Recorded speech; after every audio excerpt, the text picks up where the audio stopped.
We came to this conference talking about a post-2012 regime, and now we find ourselves talking about a post-2020 regime. Worldwide Fund International's Jim Leeb says they don't want Durban to be the burial ground for the Kyoto Protocol. One of the world's biggest emitters, China, has already called for another legally binding agreement to replace the Kyoto Protocol to only start by 2020.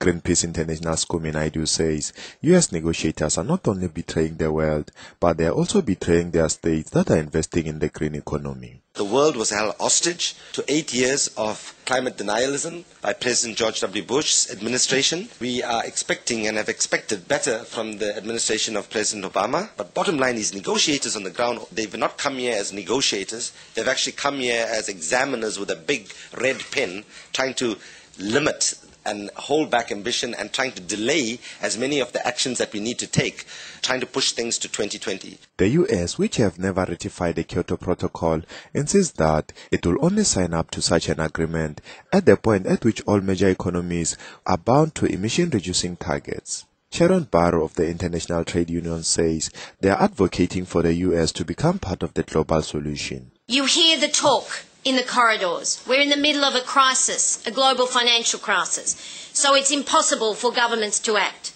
Well, we say that's nonsense. That's the kind of thinking that got us into the financial crisis. What we want to see is investment in climate action, in green jobs, that will actually create the employment. Oxfam is calling for the Green Fund to benefit the poor. Oxfam Céline Chavarate. We need to see action here in Durban on the Global Climate Fund. Right now it's an empty shell. Empty shells will not help people in Malawi who right now need money to be able to adapt to a changing climate. Leeb says governments must just learn to listen to people's needs because climate change is a reality. This process is too important for it to fail, because this is the only process that involves the most vulnerable countries as well as the most powerful. It's the only process that can yield a binding agreement.